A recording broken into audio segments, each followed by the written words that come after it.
Berjumpa lagi para pemirsa Bali Avatar Channel, ya, podcast yang kita buat berdasarkan sebuah kepedulian kita terhadap persoalan-persoalan Bali dan Indonesia.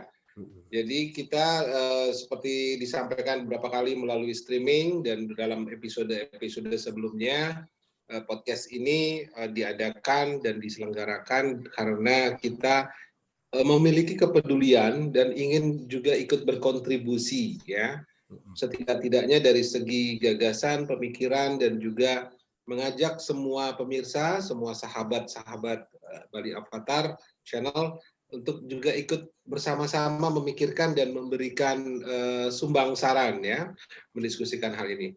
Dan seperti biasa, karena ini menyangkut persoalan-persoalan yang juga meliputi kita semua, ya, berkaitan dengan kita semua, maka hari ini kita mengangkat hal tentang perempuan Bali yang tangguh dan jarang mengeluh. Nah, mengapa kita mengangkat hal seperti ini? Karena sebetulnya kita berangkat dari sebuah pengamatan yang memang selama ini juga mungkin banyak diketahui oleh teman-teman, ya, dan juga para orang yang memperhatikan tentang aspek-aspek sosial, ekonomi, dan kebudayaan, bahwa perempuan di Bali itu memiliki keunikan dan juga kita sebutnya sebagai ketangguhan. Mengapa demikian? Banyak pekerjaan yang mungkin bagi masyarakat umum adalah pekerjaan laki-laki, pekerjaan pria, itu sejak zaman dulu, sejak setidak-tidaknya sejak saya Avatar Den dan Avatar Yoda itu lahir, itu kami sering melihat pemandangan bahwa banyak pekerjaan yang tergolong berat, ya, pekerjaan berat, pekerjaan yang mungkin cocoknya dikerjakan laki-laki, tapi ternyata di Bali itu juga dikerjakan oleh kaum perempuan. Itu menunjukkan bahwa peran dari perempuan di dalam kehidupan sosial budaya, sosial ekonomi, keseharian itu memang cukup penting dan sangat penting, dan bahkan tidak bisa jalan tanpa itu. Dan satu lagi mungkin contoh mudah, kita berbicara tentang Bali, ya. Bali itu kalau orang begitu kedengar kata Bali, maka salah satu yang terbayang adalah kehidupan kulturnya, kultur dan religinya. Nah, dalam hal-hal ini pun ternyata itu kalau tanpa perempuan itu kita tidak bisa menjalankan upacara, karena ada satu komponen yang namanya upakara. Upakara itu Banten atau disebut juga sesajen atau disebut dengan offering dalam bahasa Inggris. Itu sebagian besar memang dibuat dan dikuasai tekniknya oleh perempuan. Nah, jadi hari ini kita ingin membahas itu, dan juga dari Avatar Yoda ada beberapa catatan hasil pengamatan yang mungkin juga ada yang bisa kita sampaikan. Ini membuat kita akan kembali mendiskusikan, membahas hal-hal yang memang sangat pantas untuk diangkat, sangat pantas untuk diperhatikan, sangat pantas untuk dijadikan fokus perhatian kita pada hari ini. Oke, silakan Avatar Yoda sekarang menyampaikan. Oke, thank you Pak Tarden. Jadi saya coba potret ketangguhan perempuan Bali dari masa ke masa, ya, yang kita tahu, ya. Ini salah satu bentuk apresiasi Bali Avatar terhadap peran luar biasa perempuan Bali yang sudah sedemikian rupa, ya, berperan dalam puluhan tahun dan terbukti memang tangguh gitu, ya. Nah, ada beberapa catatan soal perempuan Bali, ya. Nomor satu itu rata-rata orang paham bahwa perempuan Bali sama seperti perempuan di garis patrilineal, kan di Indonesia ada di Bali dan di Batak, ya. Nah, itu nomor satu pekerja keras, ya. Pekerja keras itu dari kerja kasar banget sampai halus, ya, sampai jadi penari pun perempuan Bali dilakonin, ya. Yang kedua itu faktanya perempuan Bali itu setia, ya.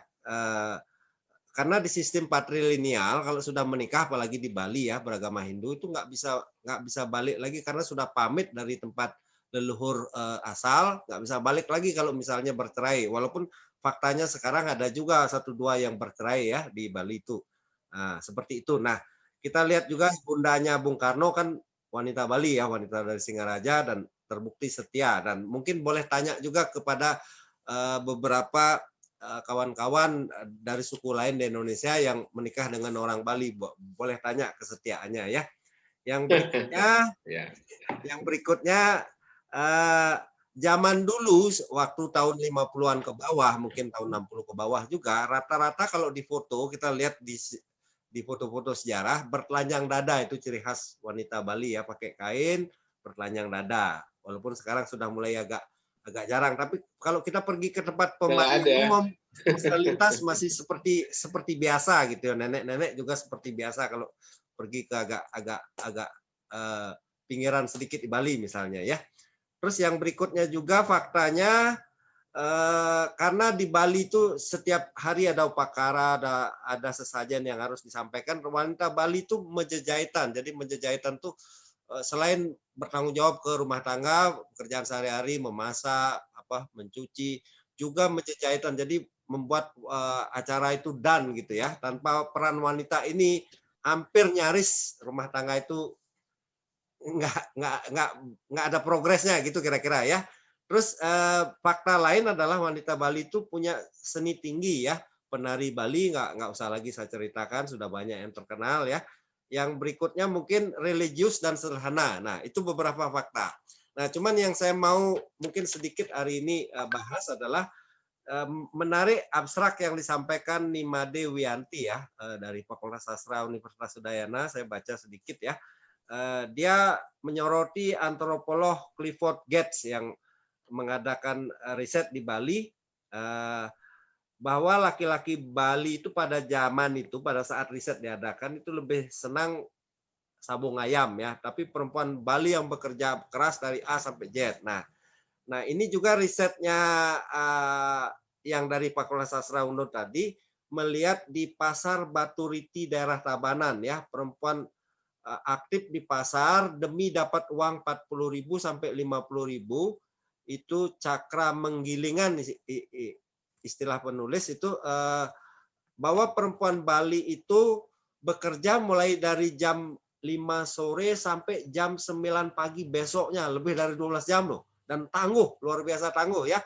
Dan ini rata-rata kalau teman-teman barangkali pergi ke Bali ya, lihat pasar tradisional itu perempuan Bali yang memutar roda ekonomi pasar tradisional seperti itu ya. Nah, di situ disampaikan bahwa kenapa perempuan Bali ini mau melakukan pekerjaan seperti itu.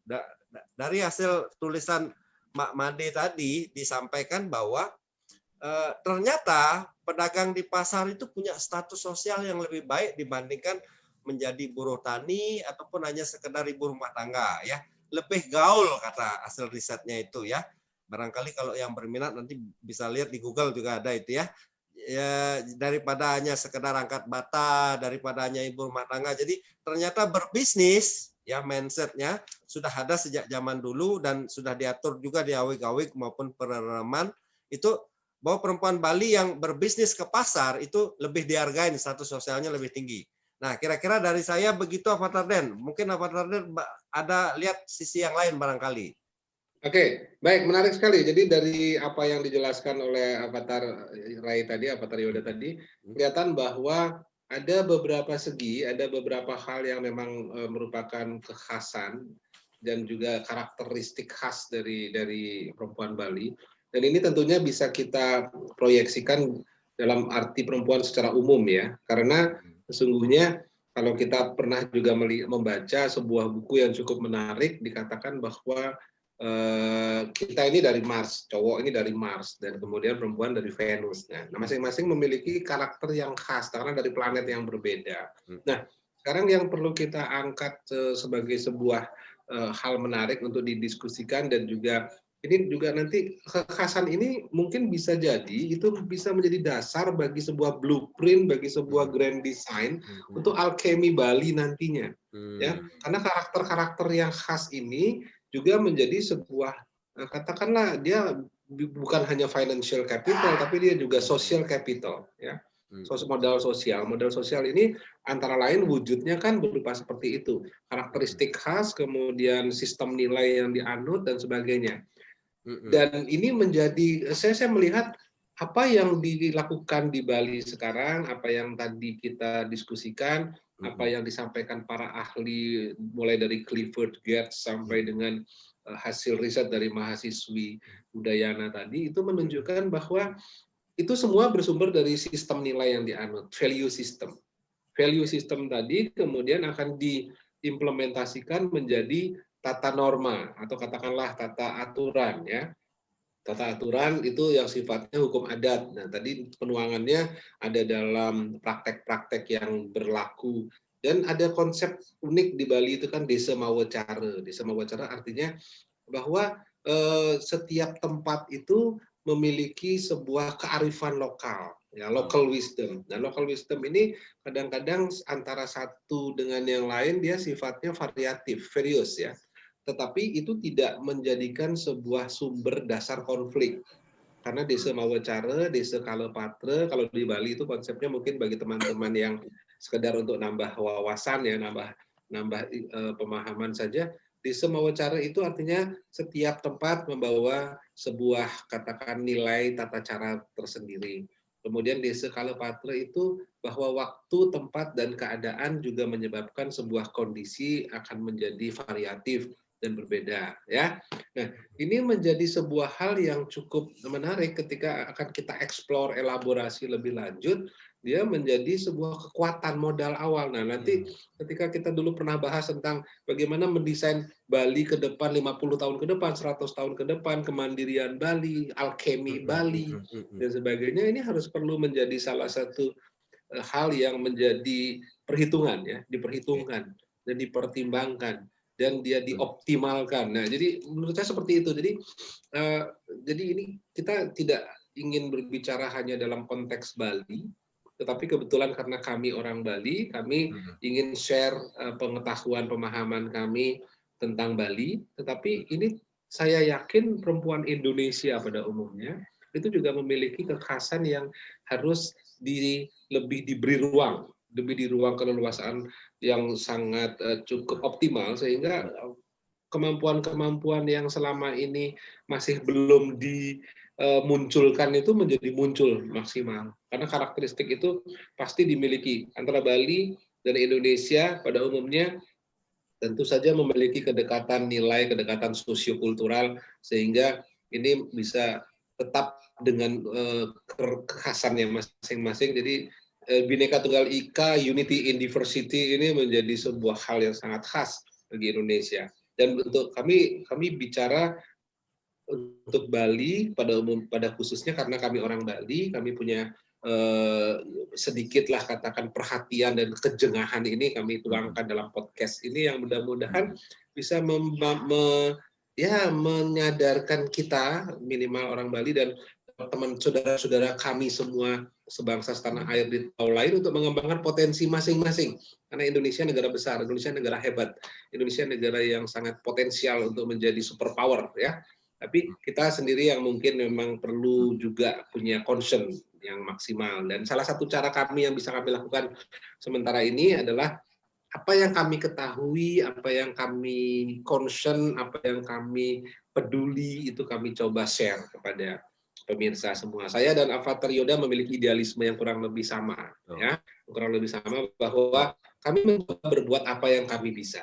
Dan mudah-mudahan kalau kami bisa berbuat lebih, karena kami punya kapasitas lagi lain yang bisa kami dapatkan sambil belajar, semoga juga lebih banyak lagi kontribusi yang bisa kami berikan. Seperti itu sebetulnya simpelnya para pemirsa Bali Avatar Channel ya. Silakan Avatar Yoda mungkin ya. Itu dari saya, dari Avatar Yoda mungkin ada tambahan lagi. Saat pandemi Dan, kan kita baca ini pandemi ini pemimpin dunia itu ada beberapa ya. Perdana Menteri Jerman sama Perdana Menteri Selandia Baru kalau nggak salah wanita. Itu handling pandemik dan resesinya menurut media-media yang saya baca itu jauh lebih perfect dibandingkan laki-laki ya. Nah, melihat perkara atau kasus di Bali yang bonus demografi juga wanita, mungkin 2030-2050 wanita juga banyak. Udah saatnya wanita Bali tampil ke depan. Nah, tadi kan di awal saya ada sampaikan beberapa fakta soal wanita Bali. Mungkin sementara yang sudah terjadi ada 2 bupati dari wanita Dan ya.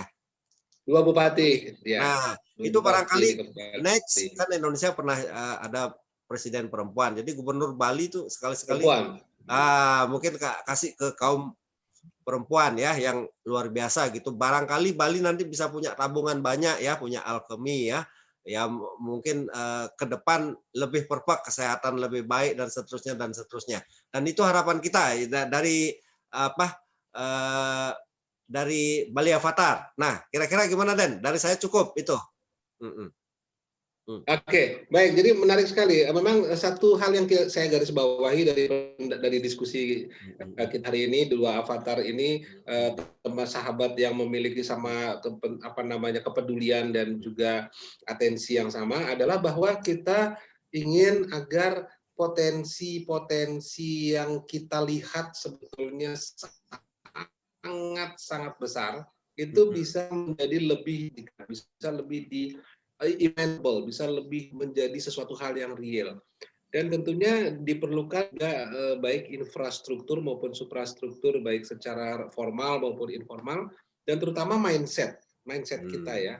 Kita tentu ingin memberikan bahwa segala sesuatu potensi dan modal yang kita lihat ini akan betul-betul menjadi sebuah titik berangkat yang menjadi membuat kemandirian kita akan lebih kuat, lebih nyata, dan desain, grand design, blueprint dan segala macam itu bisa menjadi lebih implementable, bisa lebih dilaksanakan. Kita harus bicara Bali ke depan, tidak hari ini saja. 50 tahun lagi akan jadi apa? 100 tahun lagi kira-kira akan seperti apa anak cucu kita melihat Bali atau mengalami atau katakanlah gimana Bali nanti, itu kita kan juga harus mulai desain dari sekarang. Itu kontribusi kita minimal. Nah, kemudian ada beberapa pola kepemimpinan yang menurut hemat saya kadang bidang-bidang tertentu mungkin justru lebih cocok diduduki oleh saudara-saudara kita kaum perempuan dari Venus ini, karena kadang-kadang ada hal-hal yang memang membutuhkan sifat-sifat khusus ya, yang kadang-kadang tidak dimiliki oleh laki-laki. Ini bukan berarti kita mau diskriminasi gender atau kita mau mensuperiorkan salah satu, tapi kita hanya melihat dengan jujur bahwa potensi ini sangat besar dan potensi ini harus menjadi sesuatu yang lebih real untuk membuat Bali dan Indonesia lebih bagus. Mungkin itu ya Avatar Yoda hari ini ya. Benar. Ada tambahan lagi atau kita cukupkan dulu hari ini? Agar kita lebih berkembang, jangan lupa like, comment, share, subscribe, terutama wanita Bali ya. Kita akan kasih beberapa pencerahan ke depan ya, beberapa materi yang mungkin teman-teman butuhkan. Kira-kira dari saya cukup. Oke, jadi itu mohon dukungan dari semua. Mudah-mudahan ini bisa menjadi titik, katakanlah ada satu perhatian bersama yang bisa kita follow up, dan silahkan diberikan masukan kepada kita selain like, subscribe, dan ini juga komen ya. Dan mudah-mudahan ini akan menjadi wahana diskusi kita yang makin hangat dan makin bermakna ke depannya. Sekian dulu dari kami, Bali Avatar. Saya Avatar D dan Avatar Yoda yang Ganggawa. Pamit dulu. Sampai jumpa dalam episode mendatang. Terima kasih. Salam. Oke, thank you. Mudah-mudahan. I keep a photograph in which we were in love, caught in your eyes, waiting for the sunrise.